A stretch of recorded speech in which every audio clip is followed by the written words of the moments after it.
Good morning. Welcome to your English classes. How is the day? Fine. Okay. And let me ask you one thing. Are you happy with these online classes? Can you follow your English classes? I hope you can understand my classes, and if you have any doubts or any suggestion, please convey your doubts and suggestions to your class teacher. Then only I can understand your problems. Okay, will you do that? Hope you will do. Okay, in the last class, we were discussed about, yes, How Far is the River by Ruskin Bond. Okay, and I have given you a small homework. What was the homework? Yes, to find out the answers for the textual questions. Have you completed your homeworks? Could you find out the answers from the textbook? നിങ്ങൾക്ക് text ബുക്കിൽ നിന്നും answers കണ്ടുപിടിക്കാനായിട്ട് പറ്റുമോ? I hope so. Let's discuss the question answers. Then we can continue with our story. Okay. The first question was, the hands spoke a language of their own. What does the expression mean? On the way to the river, the boy met a girl, isn't it? And he wore many bangles and it made music. അല്ലേ, പോകുന്ന വഴിക്ക് ഒരു പെൺകുട്ടിയെ കണ്ടിട്ടുണ്ടായിരുന്നു. ആ പെൺകുട്ടി കയ്യിൽ നിറയെ വളയിട്ടിട്ടുണ്ടായിരുന്നു. അപ്പോൾ അതിൻ്റെ കിലുക്കം കേട്ടപ്പോൾ അതൊരു മ്യൂസിക് പോലെ നമ്മുടെ കുട്ടിക്ക് തോന്നിയിരുന്നു. അതുകൊണ്ട് എന്താണ് അർത്ഥമാക്കുന്നത് എന്നാണ് ചോദ്യം. എന്താ നിങ്ങൾ എഴുതിയത്? കാര്യമായിട്ടൊന്നുമില്ല. He thought that it is speaking with each other. ആ വളകൾ തമ്മിൽ എന്തോ സംസാരിക്കുകയാണെന്ന് കുട്ടിക്ക് തോന്നിയിട്ടുണ്ടാകാം. അതുകൊണ്ടാണ് ഒരു മ്യൂസിക് എന്ന് കുട്ടി പറയാൻ കാരണം. Okay, after the class I will send you the answers so that you can copy those questions to your textbook. If you can done it individually, that is the thing that you have to do. Or if you are failed to find out the correct answers, I will send the answers through WhatsApp. Then you can copy it down. And don't copy these question answers to your notebook. You can write it on your textbook itself. Okay. അപ്പോൾ നിങ്ങൾക്ക് എന്തെങ്കിലും doubt ഉണ്ടെങ്കിൽ ടീച്ചറിൻ്റെ answers അയച്ചു തരാം. നിങ്ങൾക്കത് നോക്കി എഴുതാം. അത് ഇൻഡിവിജ്വലായിട്ട് എഴുതി കഴിഞ്ഞതിന് ശേഷം മാത്രം ഒരു ഡൗട്ട് ക്ലിയറൻസിന് വേണ്ടി മാത്രമേ ഞാൻ അയച്ചു തന്നിട്ടുള്ള നോട്ട് നിങ്ങൾ നോക്കാൻ പാടുള്ളൂ. Okay, shall we move to the next question? Okay. Identify the expression used by the author to describe the flow of water. വെള്ളത്തിൻ്റെ ഒഴുക്കിനെ കുറിച്ച് പരാമർശിക്കുന്ന ഒരു വാക്ക് നമ്മൾ ഈ പറഞ്ഞ പാഠഭാഗത്തുണ്ട്. അതേത് വാക്കാണെന്ന് ഐഡന്റിഫൈ ചെയ്യാനാണ് question. They are asking to find out the sounding word. കഴിഞ്ഞ ക്ലാസ്സിൽ ഒരു സൗണ്ടിങ് വേർഡിന്റെ അടിയിൽ നമ്മൾ വരച്ചിട്ടുണ്ടായിരുന്നല്ലോ. Which was the word? Yes, trickling sound അല്ലേ? ദ ട്രിക്ലിംഗ് സൗണ്ട് നിങ്ങൾ കണ്ടുവോ ടെക്സ്റ്റ് ബുക്കിൽ? The trickle of water came from the hill side and the boy stopped to drink. അങ്ങനെ ഒരു വരി നിങ്ങൾ കണ്ടിട്ടുണ്ടാവും അല്ലേ? ഏത് വേർഡാണ് വെള്ളത്തിന്റെ ഫ്ലോയിനെ കുറിച്ച് ഡിസ്ക്രൈബ് ചെയ്യുന്ന ഒരു word? Trickling sound of river or trickling sound of water. അതാണ് അതിൻ്റെ ആൻസർ. അത് സൗണ്ടിങ് വേർഡ്സ് ആണ്. സൗണ്ടിങ് വേർഡ്സിന് മറ്റൊരു പ്രയോഗം കൂടി നമ്മൾ പറയും, ഒനോമറ്റോപോയിക് വേർഡ്സ് എന്നും കൂടി പറയും. ഞാൻ 6ാം ക്ലാസ്സിൽ നിങ്ങളോട് സൂചിപ്പിച്ചിട്ടുള്ളതാണ് ഒനോമറ്റോപോയിക് വേർഡ്സ്. ഇങ്ങനെ കേട്ട് കഴിഞ്ഞാലും അതിൻ്റെ അർത്ഥം സൗണ്ടിങ് വേർഡ്സ് എന്ന് തന്നെയാണ്. നിങ്ങൾക്കത് പിക്ക് ഔട്ട് ചെയ്യാൻ പറ്റിയല്ലോ അല്ലേ? നമ്മൾ വേറൊരു ക്ലാസ്സിൽ നമ്മൾ സൗണ്ടിങ് വേർഡ്സ് വളരെ ഡീറ്റെയിൽ ആയിട്ട് ഡിസ്കസ് ചെയ്തതാണ്. Can you cite some more examples for sounding words? Sounding words നെ 2-3 എക്സാമ്പിളുകൾ നിങ്ങൾക്ക് പറയാൻ സാധിക്കുമോ?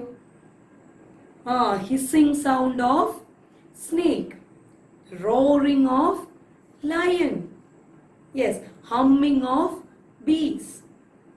ഇതെല്ലാം സൗണ്ടിങ് വേർഡ്സിന് എക്സാമ്പിൾ ആണ്. സൗണ്ടിങ് വേർഡിന്റെ മറ്റൊരു വേർഡാണ് ഒനോമറ്റോപോയിക് വേർഡ്സ് അല്ലേ? ഓഡിറ്ററി ഇമേജറി കൂടിയാണത്. നമ്മളത് ഡീറ്റെയിൽ ആയിട്ട് ഒരു ക്ലാസ്സിൽ പറഞ്ഞതാണ്.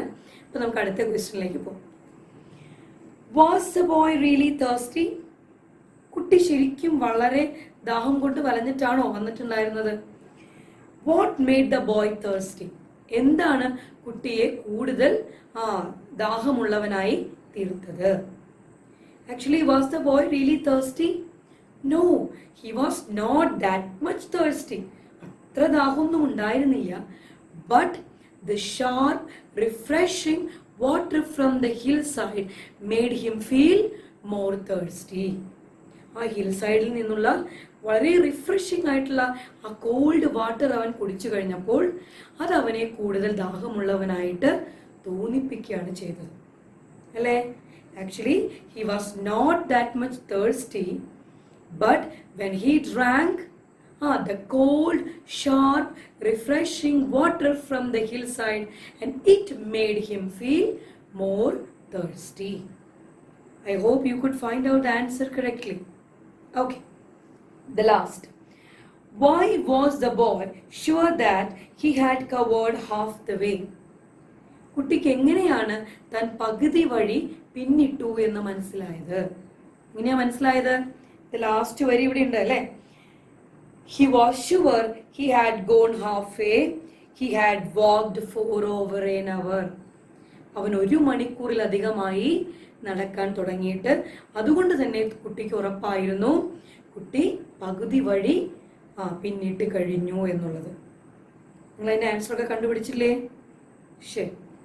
Now our boy started his journey from his home, and on the way he met 2 persons yet. ഇപ്പൊ 2 പേരെയാണ് കണ്ടുമുട്ടിയത് അല്ലെ? ആരൊക്കെയാണ് കണ്ടുമുട്ടിയത്? Wood cutter and the girl. Wood കട്ടറിനെയും ഗേളിനെയുമാണ് കണ്ടെത്തിയത് അല്ലെ? റെയിൽ വഴിയിൽ കണ്ടുമുട്ടിയത്. ഇനി how was the path? I told you in the next class, no, in the previous class, the path to the river was very important question അല്ലേ? വളരെ important ആണെന്ന് ടീച്ചർ പറഞ്ഞിരുന്നു. എങ്ങനെയാണ് ഡിസ്ക്രൈബ് ചെയ്തിട്ടുള്ളത്? In that particular passage you can cite many describing words. അതും teacher കഴിഞ്ഞ ക്ലാസ്സിൽ പറഞ്ഞിരുന്നു അല്ലേ? ഡിസ്ക്രൈബിംഗ് വേർഡ്സ് ഓരോ പാസേജിലും ഉണ്ട്. അത് പിക്ക് ഔട്ട് ചെയ്യാനായിട്ട് നിങ്ങൾ ടെക്സ്റ്റ് ബുക്ക് വായിക്കുമ്പോൾ അതിനടിയിലൊക്കെ ഒന്ന് അണ്ടർലൈൻ ചെയ്ത് പോകണം. നിങ്ങൾക്കിപ്പോൾ ഒരു പാസേജ് വായിക്കുമ്പോൾ അതിൽ നിന്നും ഡിസ്ക്രൈബിംഗ് വേർഡ്സ് പിക്ക് ഔട്ട് ചെയ്യാൻ സാധിക്കുന്നില്ലേ? എന്തെങ്കിലും ഡൗട്ട് ഉണ്ടെങ്കിൽ നിങ്ങൾ ചോദിക്കണം കേട്ടോ. ഒരു നൗണിനെ ഡിസ്ക്രൈബ് ചെയ്യുന്ന വേർഡാണ്, നമ്മൾ പ്രീവിയസ് ക്ലാസ്സിൽ ഡിസ്കസ് ചെയ്തതാണ്. സ്റ്റിൽ ഐ എം ആസ്കിങ്, പാത്തിനെ ഡിസ്ക്രൈബ് ചെയ്യുന്ന വാക്കുകൾ എന്തെങ്കിലും ഉണ്ടായിരുന്നോ? ഡിസി, വൈൻഡിങ് അല്ലേ, ഡസ്റ്റി, സ്റ്റോണി എന്നൊക്കെ നമ്മൾ പറഞ്ഞിരുന്നു അല്ലേ? അങ്ങനെ ഒരുപാട് വിശേഷണങ്ങൾ പാത്തിന് വേണ്ടി തന്നെ കൊടുത്തിട്ടുണ്ട്. ഇതെല്ലാം നിങ്ങൾ നോട്ട് ചെയ്തിട്ടുണ്ടാവുമെന്ന് വിചാരിക്കുന്നു. So the boy continued his journey. അപ്പോൾ ഇതിൻ്റെ ബാക്കി ഭാഗം നിങ്ങൾ ആദ്യം ഇൻഡിവിജ്വലായിട്ടൊന്ന് വായിക്കുക, അതിനുശേഷം ക്ലാസ്സിലേക്ക് തിരിച്ചു വരും. So shall we move to the next? Okay, teacher will read it for you first. Listen carefully. Presently, he saw another boy ahead of him, driving a few gourds down the path. How far is the river? He asked. The village boy smiled in a friendly way and said, "Oh, not far, just round the next hill and straight down." So the boy continued his journey. And on the way, he met another person, and another little boy. അല്ലേ? ഇപ്പോൾ boy മുന്നോട്ട് പോയിക്കൊണ്ടിരിക്കുകയാണ്. വഴിയിൽ വെച്ച് അവനൊരു കുട്ടിയെ കണ്ടുമുട്ടി. Driving a few goats down the path. അവൻ എന്ത് ചെയ്തുകൊണ്ടിരിക്കുകയായിരുന്നു? Driving a few goats. Goat എന്ന് പറഞ്ഞാൽ ആരാണ്?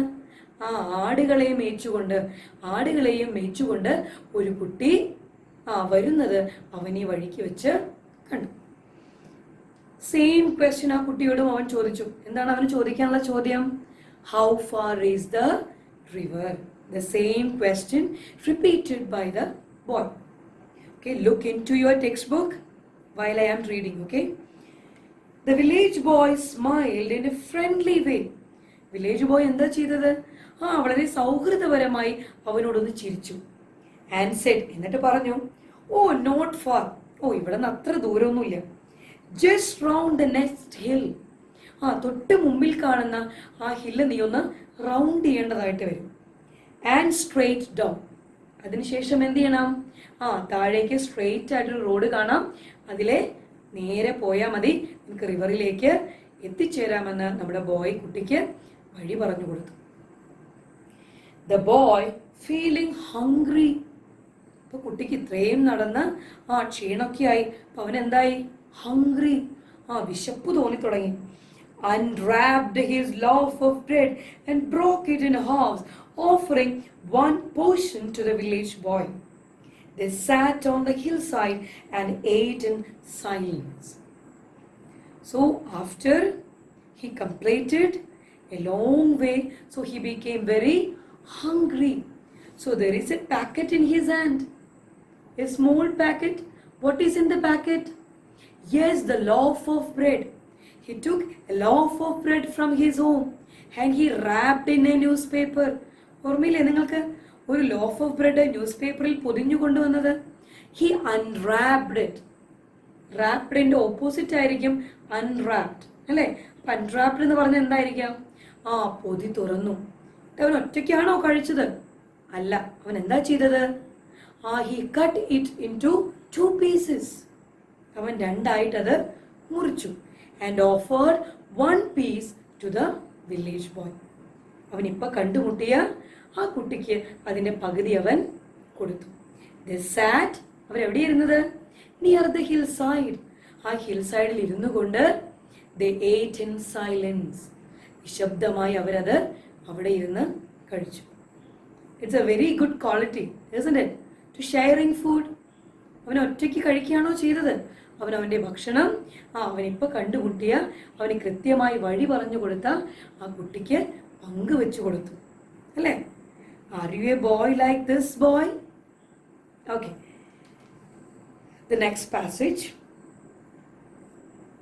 When they had finished, they walked on together and began talking and talking. The boy did not notice the smarting of his feet and the heat of the sun and the distance he had covered and the distance he had yet to cover. But after some time, his companion had to diverge along another path and the boy was once more on his own. What happened now? When they had finished, ഒരു ഭക്ഷണമൊക്കെ കഴിച്ചു കഴിഞ്ഞപ്പോൾ they walked on together. രണ്ടുപേരും ഒരുമിച്ച് മുന്നോട്ട് നടക്കാൻ തുടങ്ങി. And began talking and talking. Are they moving in silence? No, they are talking and talking. സംസാരിച്ചുകൊണ്ടേയാണ് അവര് മുന്നോട്ട് പോയിക്കൊണ്ടിരിക്കുന്നത്. The boy did not notice the smarting of his feet. What is the meaning of the word smarting? Smarting means pain, വേദന. അപ്പോൾ ഇവനായിട്ട് സംസാരിച്ചുകൊണ്ട് മുന്നോട്ട് പോകുമ്പോൾ തൻ്റെ കാലിനുണ്ടായ വേദനയൊന്നും അവൻ അനുഭവിക്കുന്നേ ഉണ്ടായിരുന്നില്ല, അതൊന്നും അവൻ അറിയുന്നേ ഉണ്ടായിരുന്നില്ല. And the heat of the sun, സൂര്യന്റെ ചൂട് അവൻ അറിയുന്നുണ്ടായിരുന്നോ? ഇല്ല. The distance he had covered, 1 മണിക്കൂറിൽ അധികമായിട്ട് അവൻ നടന്നുകൊണ്ടിരുന്നു, അല്ലെ? ഇത്രയും ദൂരം നടന്നു വന്ന് ക്ഷീണമുണ്ട് എന്നുള്ള കാര്യവും അവൻ മറന്നു, അല്ലെ? പിന്നെയോ, and the distance he had yet to cover. അവനൊരു കമ്പനി കിട്ടിയപ്പോൾ, നല്ലൊരു കമ്പാനിയനെ അവന് കിട്ടിയപ്പോൾ, അവൻ വർത്താനം പറഞ്ഞുകൊണ്ട് തന്നെ മുന്നോട്ട് പോയപ്പോൾ അവൻ്റെ കാലിൻ്റെ വേദനയും സൂര്യൻ്റെ ചൂടും അവൻ പിന്നിട്ട വഴികളും ഇനി പിന്നിടാനിരിക്കുന്ന വഴികളെക്കുറിച്ചുമുള്ള കാര്യങ്ങളൊക്കെ അവൻ പൂർണ്ണമായും മറന്നു. അത്രയും സന്തോഷത്തോടു കൂടി ചിരിച്ചുകൊണ്ട് അവൻ മുന്നോട്ട് നീങ്ങുകയായിരുന്നു. അപ്പം എന്താ സംഭവിച്ചത്? But after some time, his companion had to diverge along another path. What is the meaning of the word companion? Companion means friend. Now he got a new friend. They became friends, isn't it? They are walking together, talking and talking. But after some time, when a path diverged, the boy had to diverge into the path. അല്ലേ? മറ്റൊരു വഴി, ഒരു സ്ഥലത്ത് എത്തിയപ്പോൾ ഒരു വഴി തിരിയുന്നുണ്ടായിരുന്നു. ആ വഴിയിലൂടെയായിരുന്നു നമ്മുടെ ഈ ആട് മേയിച്ചു വരുന്ന ഈ കുട്ടിക്ക് പോകേണ്ടിയിരുന്നത്. ആ വഴി എത്തിയപ്പോൾ ഇവൻ്റെ ഈ ഫ്രണ്ട് അവനെ വിട്ട് ആടുകളെയും കൊണ്ട് ആ വഴിയിലൂടെ പോയി. സോ വൺസ് അഗെയിൻ അവർ ലിറ്റിൽ ബോയ് ബിക്കെയിം എലോൺ. ഒരിക്കൽ കൂടി നമ്മുടെ കുട്ടി ഒറ്റപ്പെട്ടു അല്ലേ? ഇനി അവൻ മുന്നോട്ട് യാത്ര കണ്ടിന്യൂ ചെയ്യും. Will he continue his journey? Will he attain his dream? Okay, before winding up the class, I just want to give you a small homework. A small homework, that is only one textual question is there for you to complete. The 11th question. I will read it out for you. Listen. The boy unwrapped his loaf of bread and broke it in halves, offering one portion to the village boy. What happened? The boy met a new person, a village boy. അല്ലേ? അപ്പോൾ അവൻ എന്താ ചെയ്തത്? he shared his food with the village boy. അവൻ അവൻ്റെ ഭക്ഷണം unwrap ചെയ്ത് അതിൻ്റെ പകുതി ആ വില്ലേജ് ബോയ്ക്ക് കൊടുത്തു. അപ്പോൾ there are two questions. A question is there. I will read it out. What attitude of the boy is revealed here? ഈ സംഭവത്തിലൂടെ കുട്ടിയുടെ എന്ത് സ്വഭാവമാണ് നമുക്ക് മനസ്സിലാവുന്നത്?